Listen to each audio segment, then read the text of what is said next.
Welcome to the Unspeakable Podcast. I'm your host, Meghan Daum.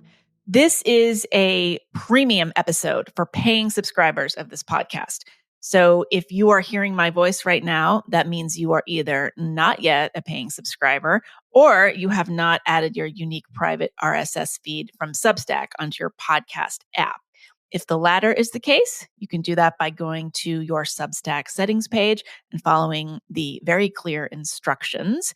In the more likely event that it's the former, I urge you to join our listener community at meghandaum.substack.com.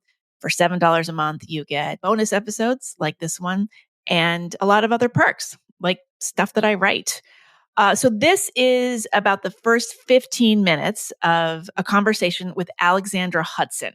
She is the author of a new book, The Soul of Civility, Timeless Principles to Heal Society and Ourselves. I had her on because I feel like civility is one of those concepts onto which people project a lot of their own biases and even fears. It seems like civility can only be a good thing, but it also comes with a lot of baggage. Those who call for more of it are sometimes accused of diminishing the suffering of others or glossing over reasons for real anger. They often have a point. But I, for one, try to employ civility whenever possible, including and maybe even especially in situations with adversaries who actually become more frustrated and unhinged with the more civility you show them. How's that for a healthy practice? Alexandra became interested in civility after working in a cabinet-level office in Washington, D.C. She worked in the office, by the way. She was not in the cabinet, just to be clear. She worked in this office and she was shocked by the lack of civility. Her book might be described as a philosophical history of civility written by a curious layperson. There's a lot to learn in this conversation, so here is a little taste of it. Alexandra Hudson. Alexandra Hudson, welcome to The Unspeakable. Meghan, thanks for having me. Thrilled to be with you. You have written a book called The Soul of Civility, Timeless Principles to Heal Society and Ourselves. Sounds like it should be an obvious concept in a lot of ways. Civility is always a good thing. But, part of the reason I was interested in talking with you is that I feel like civility has kind of gotten a bad rap almost over the last several years. I think you're right. Yeah. I've heard civility referred to as a dog whistle, a right-wing dog whistle. So I want to get into all of that, but maybe let's just start off by having you talk about why you took this subject on. I came to my interest in this topic, honestly. My mother is called Judy the Manners Lady. And as I discovered while writing this book, she is one of 4 women who are internationally renowned experts on manners and etiquette named Judy. Yes. There are 4 of them.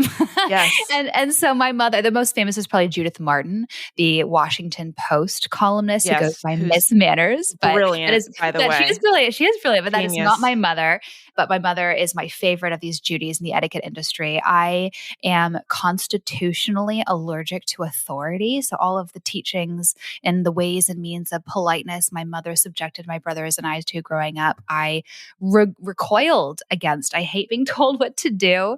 And but my mother promised me that following these rules would lead to success in school and work and life. And she was right until I found myself in federal government. I was at the United States Department of Education, 2017 to 2018, a very divided time in our nation's history. And immediately I was in this environment of anti-human flourishing. I saw these 2 extremes on reverse flourishing. Exactly. Yeah. Well, actually, I want to hear all about that. But before we get to there, tell us kind of what eras you grew up in. When were you a teenager? What kind of environment were you in that these tactics were working for you? I was born in Los Angeles, raised in Vancouver, Canada in the early 2000s. Is that what you mean? Do you want me to Yeah. tell you Yeah. I'm 31, Yeah, I'm like, well, 31 years old and how are people talking about politeness and manners and civility? I mean, you my presumably mother you did not grow up in the 1950s. So, yes. No, yeah, and my mother, like, business was booming for her, like, all throughout my childhood, especially, there was an interest, especially in the early 2000s, late 90s, in civility that I talk about in my book that my mom certainly benefited from. People that was like, 2 decades ago, and this is a theme I unpack in the book that, we tend to feel like our own moment is uniquely divided, uniquely polarized, uniquely rude, mean, lonely, atomized, uncivil. Yet the reality is most eras tend to feel that way, literally across history and across culture, which is how I approach this topic of social norms and conceptions of civility from a universal perspective. And every era tends to complain about kids these days. And every era tends to complain of corrupt politicians who play to the passions of people at the expense of the polis. And I think that's a fun and helpful and humbling insight because it reminds us that this is not an easy problem. It's a really intractable one. There are no simple, pat answers in terms of who we can blame.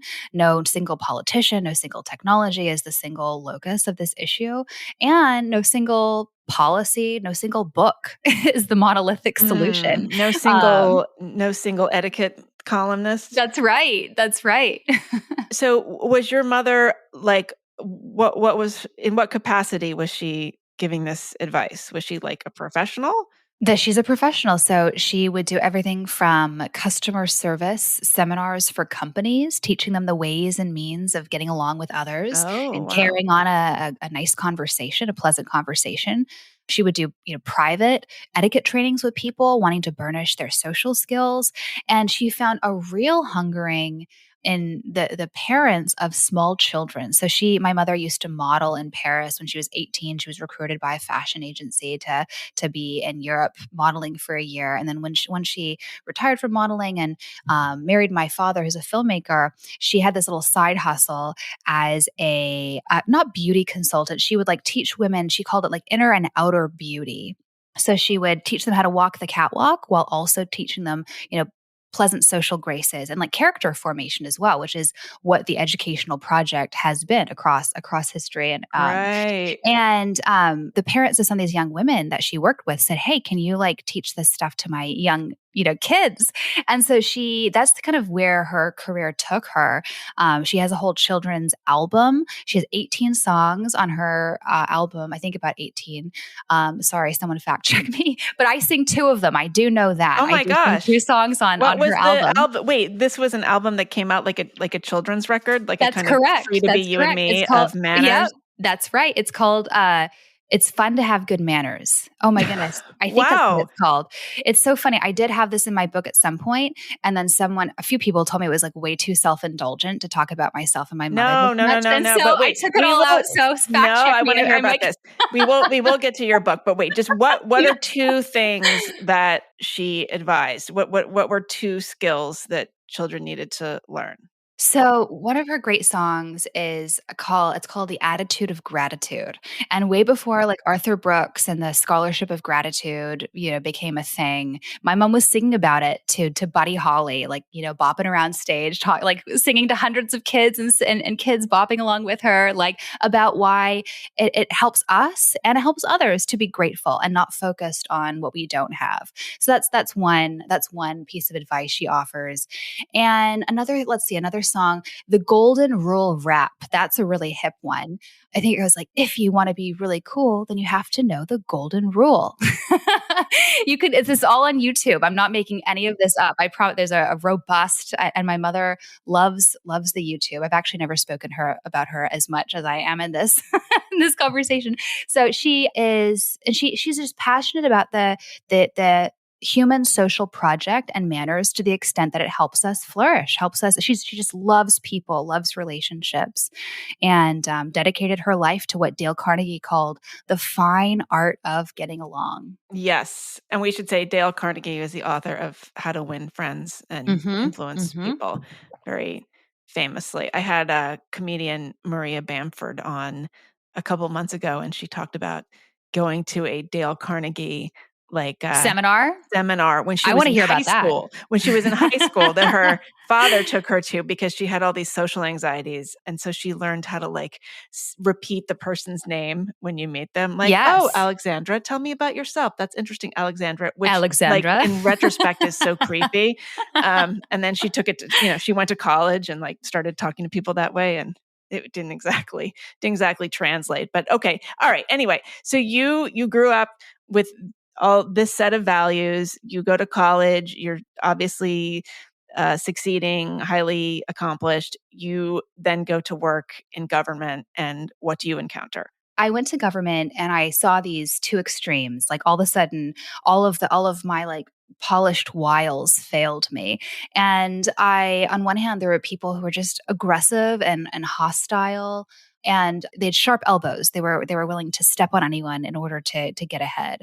And on the other hand, I saw people who at first I thought they were my people. They were polished and poised and polite, but these are the people who would smile and flatter me one moment and then stab me and others in the back the next. And that one really perplexed me, because one thing my mother had said growing up was that manners mattered because they were an outward reflection of our inward character.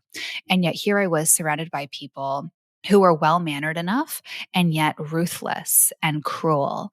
And so that clarified several things for me. One, I realized that those two extremes, the extreme aggressiveness and extreme politeness, they seem like polar opposites, but they're actually very similar. They both instrumentalize others. They see other human beings as a means to one's selfish ends. One sees other human beings as pawns to be bowled over and stepped on and not respected. The other one, extreme politeness, sees other people as pawns to be manipulated in order to get ahead and get what they wanted, but neither sufficiently appreciate the gift of being human and have an insufficiently high view of personhood and human dignity. I also realized from that experience that those two extremes very much kind of define the excesses in our public life today. There's a lot of, tone policing, a lot of polish, a lot of people who grasp for this golden era of gentility and nicety in order to say, oh, well, let's just talk nicer together. Right. Be kind. Exactly. And then there is another contingent that is so fed up with that sort of tone policing and focus on niceness and kumbaya that they feel the need to, elect strong men to puncture that hypocrisy, puncture the pretense. And that it's easy to feel like one extreme is an antidote to the other, but that both extremes are wrong.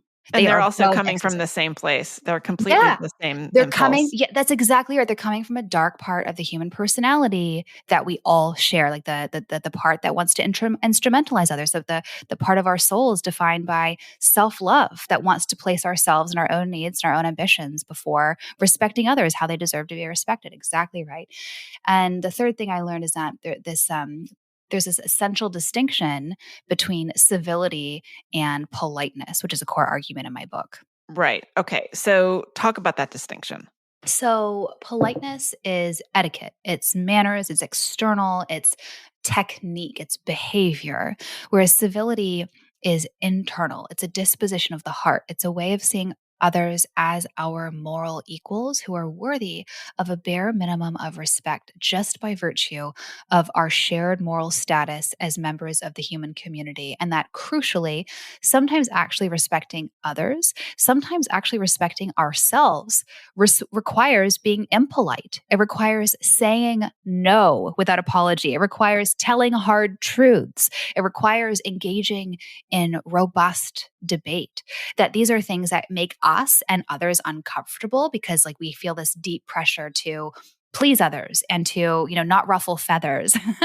And yet this is actually a way of truly respecting ourselves and of respecting others, saying, I respect myself enough to set a healthy boundary or to speak up when I might otherwise want to stay silent.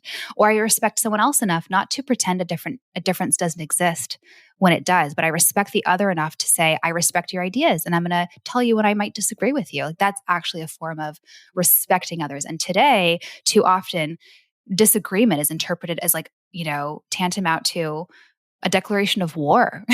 Yeah, well, it's harmful. Yeah. Exactly. Yeah. And that's not the case. It's actually a way of loving, actually respecting others. Right.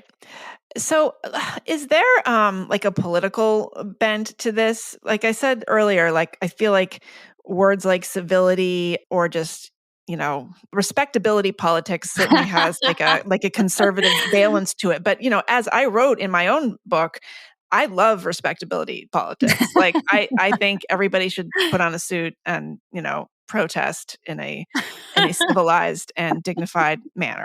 I don't get a lot of traction on that approach these days. But yeah, I'm wondering, so as you started to have these thoughts and think about writing about it, were you like, I don't know what your political affiliation is, it doesn't really matter, but were you sort of hanging around with more conservatives that shared your views, or like where were you in the kind of political mix? Yeah, I'm open and honest about my ideological, philosophical, religious underpinnings. I think that's only fair and honest to my readers, to my audience, for people to know where I'm coming from. I don't try and shroud that in, I talk about how I'm a Christian. I talk about how I conservative, classical liberal in disposition and temperament.